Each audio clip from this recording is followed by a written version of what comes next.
Hello everyone, welcome to my next video of the Minecraft Computer Fundamentals series. Today is going to be a straight shot video, and it's not really going to have a lot of editing because I don't have a lot of time. So I'm going to try to get this done in a single swift motion. Although I do got to come up with a design on the spot, so I will edit that. So, for a little bit of announcements, I am 6 subscribers away from 100 subscribers. I don't have much for a 100 subscriber special planned, but if you guys got any ideas, put it down in the comments.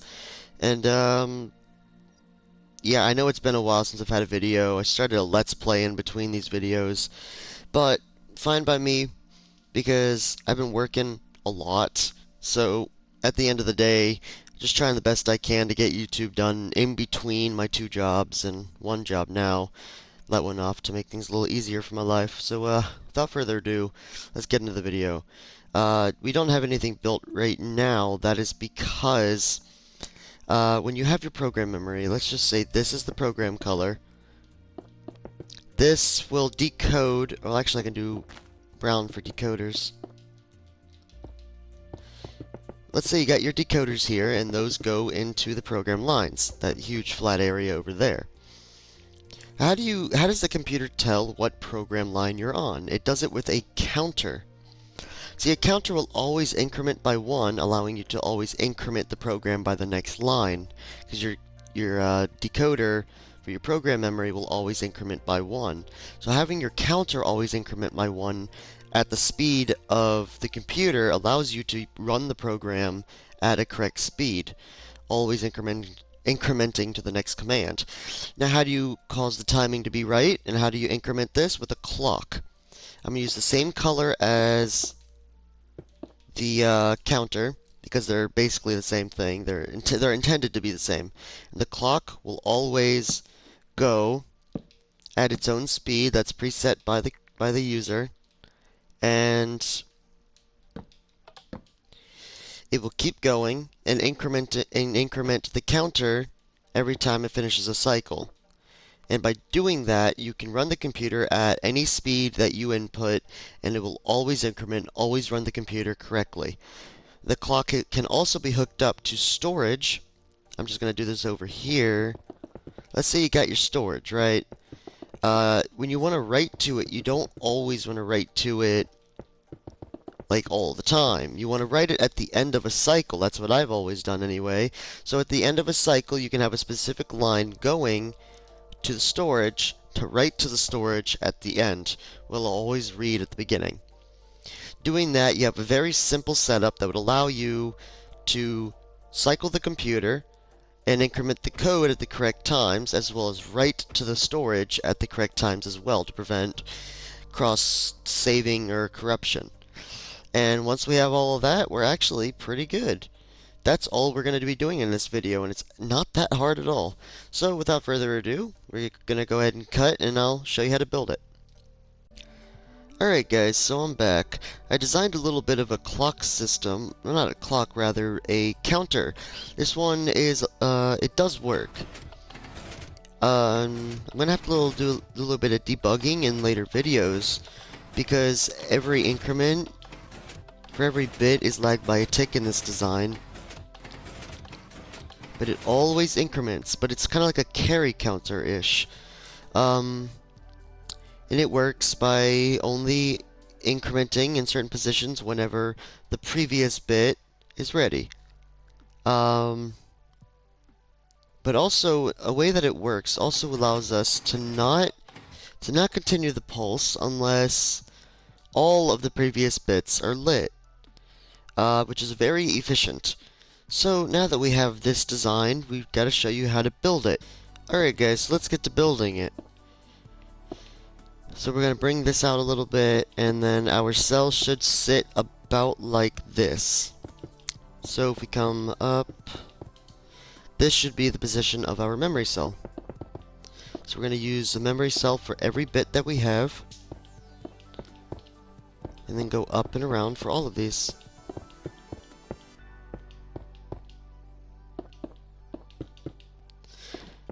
Okay, let's put dust on top. And then this.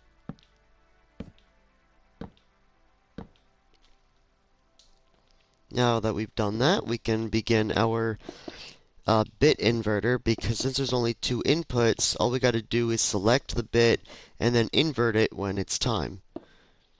Probably doesn't make a lot of sense, because honestly it doesn't make much sense, but, well, just bear with me. I'm going to go out by 2 blocks. I think it's 2.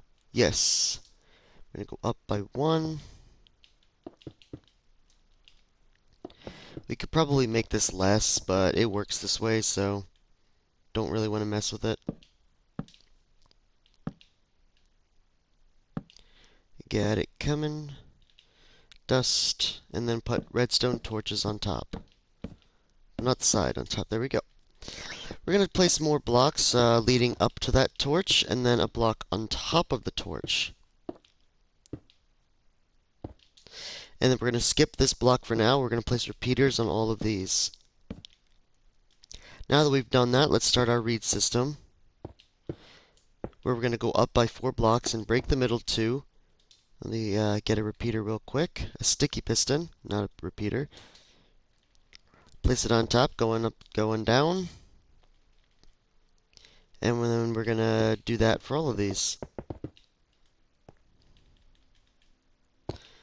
Repeater, no, pistons, oh my gosh.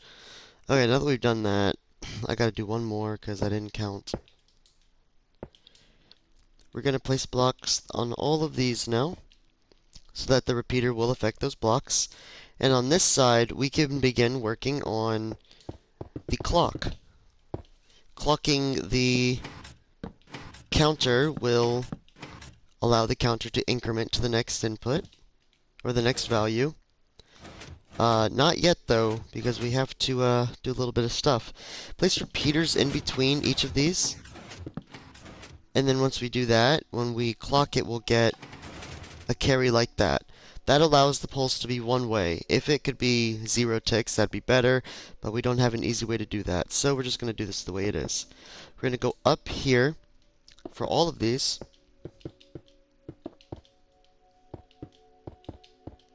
Then we're going to go up like this.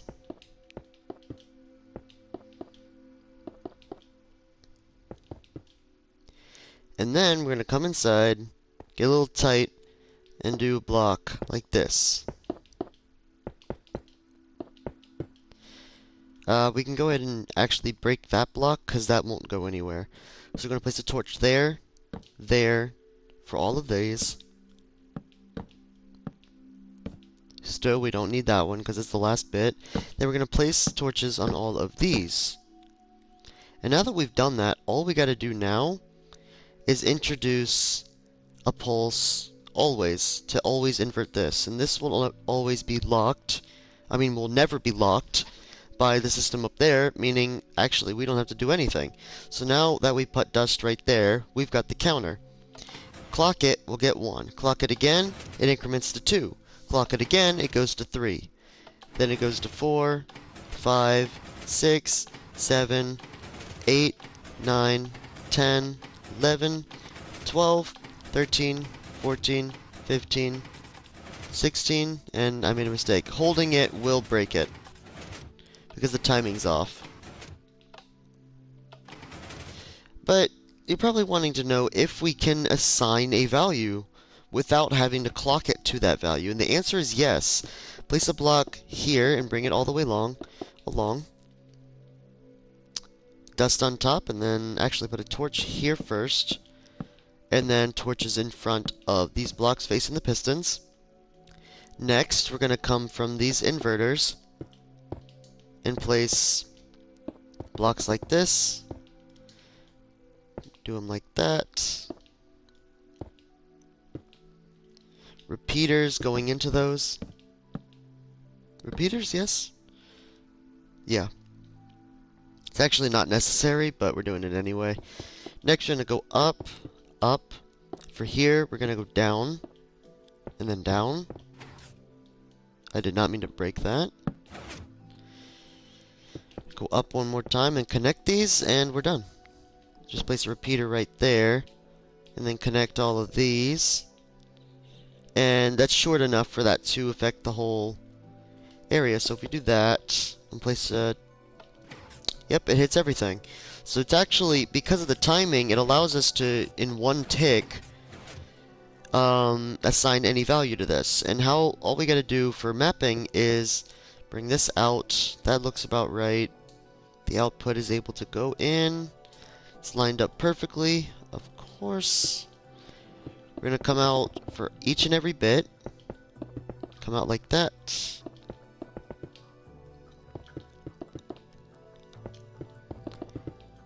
And now that we've done that, that's our input bus. We're actually going to do a repeater going in there. Now, we're going to have to do a little bit of work when it comes to the go-to, and I'll show you what I mean in a minute. But we don't actually have to worry about that this video. Actually, I got to change this. Go down, and then up, and then up. There we go. And now that we've done that, that's actually all we have to do for this video. We have our counter. Here's our clock right there. And then here's our go-to. It'll assign any value that's input. And to actually prove that, let's go ahead and use our magic number 10. Just 10 for the sake of it. And then if we do this, it'll clock it. Now we have 10. Now, as of right now, it's actually not going into the bus. Or not the bus, the decoder. All we gotta do now is place dust. And then now it'll select that line. I don't know which one that is. It's 10, right? Did I make... Oh, I didn't place repeaters going that way. Let's do that real quick. So repeaters are here. We want them there, but we can't do that there, so... We're gonna come back. Does that work? Yes. Does that work? Yes. So we're gonna place all of these in all of these places except for this one where you go right there. No, except you'll go right here. And then place a block. Now we've got repeaters in all of those, and let's keep going. Here, I can do that. Right there. Here, we'll do the same thing as before. And I think it's the same way every single time. Looks like that won't interact. That gets fun, so we're just going to break that so that that can carry on. And then here we'll do that. We're actually missing a pulse. This one right here. Dust, there we go. And now that we've done that, we just need one more. I don't know how the heck that happened. I don't have an easy way to fix it. So, just for the sake, we're going to do that. There are better ways to do this, but for the sake of this tutorial series, we're going to have that the way it is. This whole system, however flawed. So, now that we've done that, our input will go and it will turn on the line that it's assigned. This is the 10th line. Might actually be 11. 1, 2, 3, 4, 5, 6, 7, 8, 9, 10, 11. Yes, it's 11 because 0 is also an addressable number. If we go to again, and if we can actually break these. By doing that, this becomes always on. That's why 0 is probably always going to be off when it comes to our program. We just do not need this value. And I broke that, and I'm mad. I'll fix it in a minute. So, now that we've got the counter, all we got to do is the clock. The clock is actually very easy to do. We're going to go above this area right here and place a kind of like 3 by however long area. And then we're going to put repeaters in the corner here. And then, well, actually dust and then repeaters. Now that we've got that, we're almost done. That's actually temporary. We'll actually be able to shorten it later, most likely. So, now that we've done that, we're going to place another repeater right here and replace this with a block. Go up 3. Place, oh my god, I keep getting rid of these sticky pistons. Now that we've done that, piston upside down. We can go ahead and clock it. And now that we've done that, we can set up the rest of our system. We're going to have a repeater going into that block, and then dust, come out. We're going to combine these, have that go that way. Actually, we need to bring this out a little more. Yeah, that's actually all we need to do. We're going to do that, 4 ticks, place a torch, and place dust on the rest. And then we're going to do that for the sake of it, and then there we go. Now that we've done that, it's actually all we got to do for our clock, because what this will do, we'll have a preset pulse right here of 4 ticks, and whenever this is turned on, it'll put that 4-tick pulse into the clock, and it'll always increment, it'll always send. And every time that goes through a cycle, right here, we can tap and have the output. So if we do this, that turns on by default, which means that is automatically part of a halting AND gate. So as of right now, we're going to do that. Then we're going to do, put a torch right here to go into this block. And then we're going to come up into the side and place another torch with a repeater and turn that on, because we don't need that right now. Lock that, because we're going to have that part of a halt system in a later video. Next, we're going to take off that torch, place that down, out, and then connect it to that dust right there. And once we do that, every time our clock increments, it will do that. It'll increment the counter.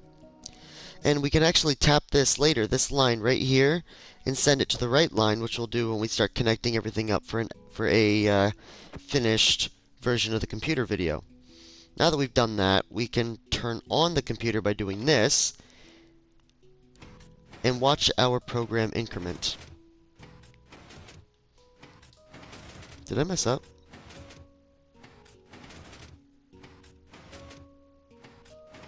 Yeah, okay. So let's stop.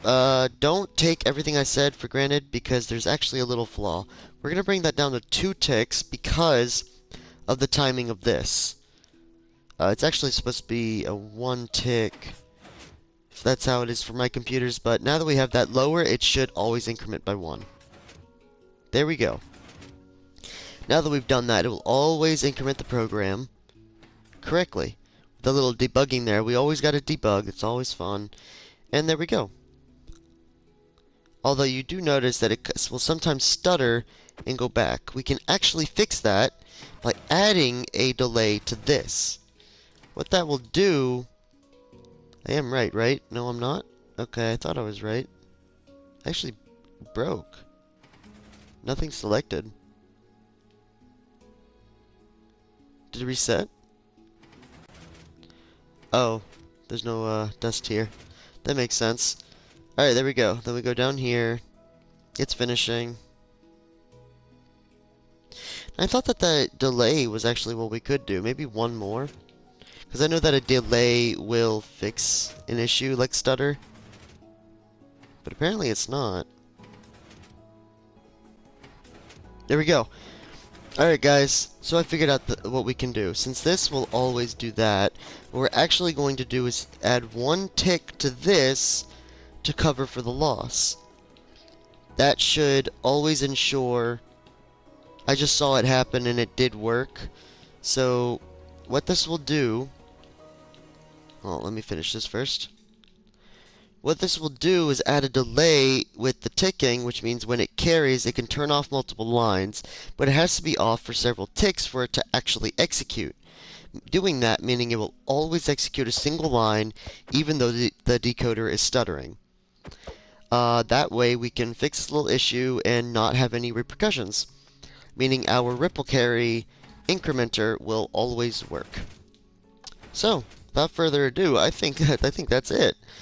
We got our clock right here, easily accessible, and we've got our counter, which is writable. And with all of that, we have actually all that we need to make a running computer, except without it needs a go-to, of course. We got to hook that up, and for the sake of that, I'm actually going to do that real quick. So we're going to take our buses and come out.